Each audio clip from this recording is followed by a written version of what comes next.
What's up mga brother? So city tour ulit tayo ngayon. So andito tayo sa Candon City at nasa bypass road tayo ngayon dito sa Waigdaya.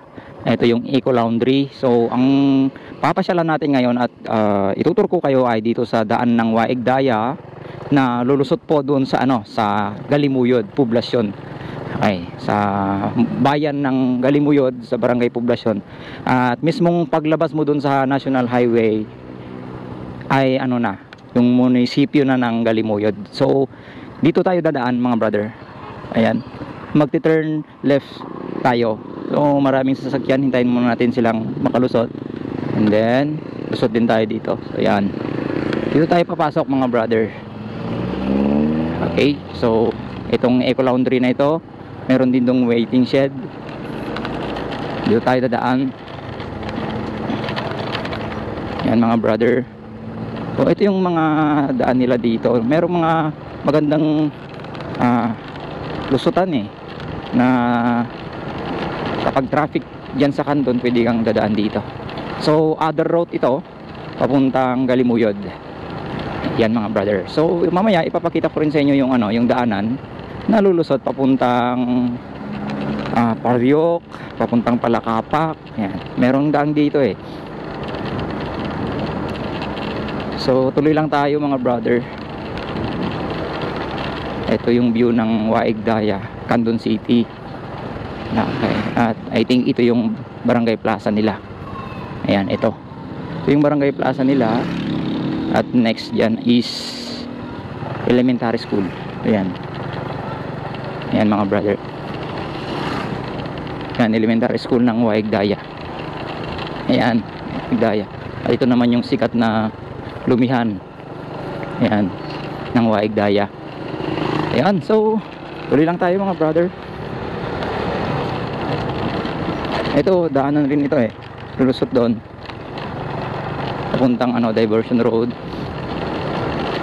Papuntang Paryok meron naman. Maraming daanan dito mga brother. Ayan. Tuloy lang tayo. So ganito yung daanan nila dito. Okay, so sundan nyo na lang itong dinadaanan natin mga brother.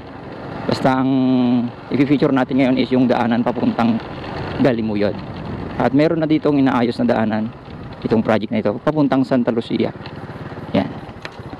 Yan, kapag naayos yan, and ito na, Barangay Waigdaya.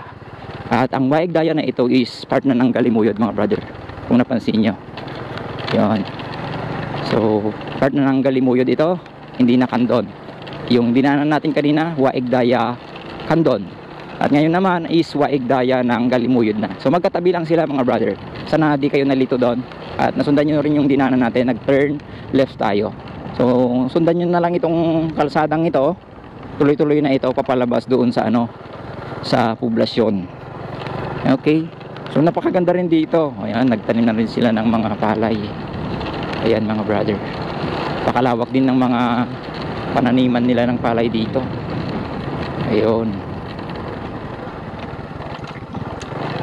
So dati maraming mga malalaking mangga dito. Yan, natumba na. Ang ganda dito noon, malamig. Pero dahil sa development ng kalsada, nag-widening sila 2 lane na. Ayan. Maraming mga punong kahoy na nawala na dito. Pero okay na ngayon, pwede ka nang dumaan dito. So yun mga brother, sana nasundan nyo. At malapit na tayo. Meron ding arc ng Barangay Waigdaya dito. Ito. Yan. So kapag galing ka ng Galimuyod, papasok ka sa kanilang barangay, yan yung bubungad na arko nila. Doon naman sa kabila, kapag galing ka ng Candon papuntang Galimuyod, may arko din doon. So yun yung boundary. So ibig sabihin, ito ay hindi na Waigdaya, kundi Poblasyon na. Ayan mga brother. Okay, so yung mga naghahanap rin ng mga fingerlings, yung mga aalagaang isda, may nagbibinta rin dito dito sa part na to, dito sa part na ito. Okay, sa baba lang ng munisipyo.